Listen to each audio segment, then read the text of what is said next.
DPRK themselves.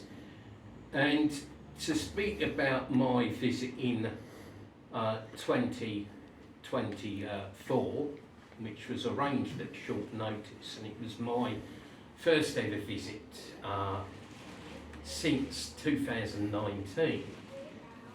And between that period, the DPRK had closed its border because of the global health pandemic.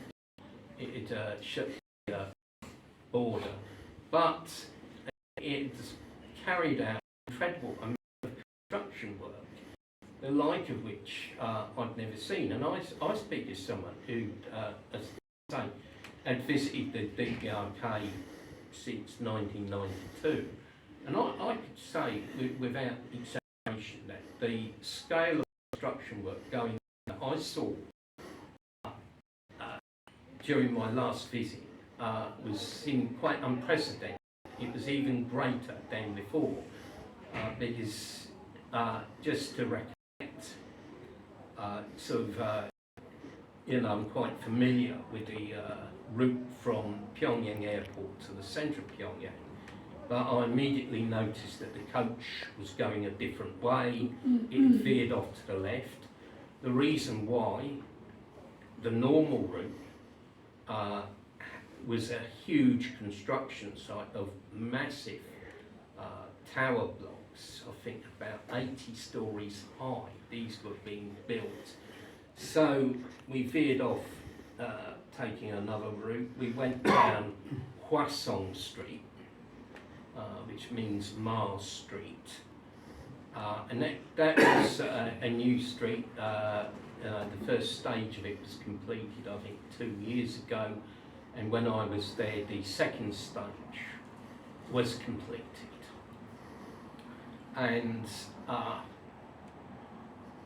it was so impressive. It looked very clean, it looked very modern.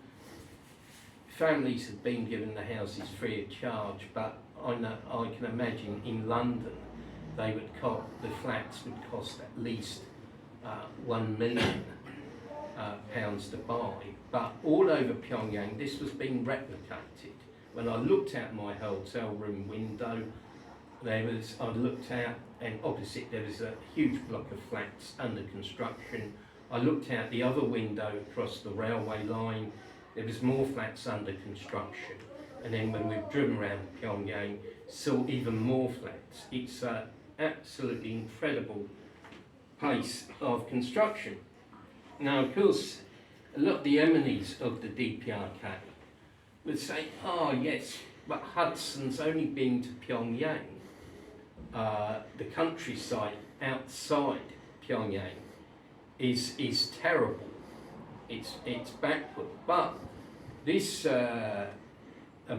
construction work is now being carried out in the countryside. Many villages in the DPRK have been rebuilt, and if you watch any of the DPRK media, which is available on YouTube, though DPRK channels tend to get deleted quite often by YouTube, or we put stuff on Facebook. You will see pictures of Korean farmers moving into new homes almost every second or third day.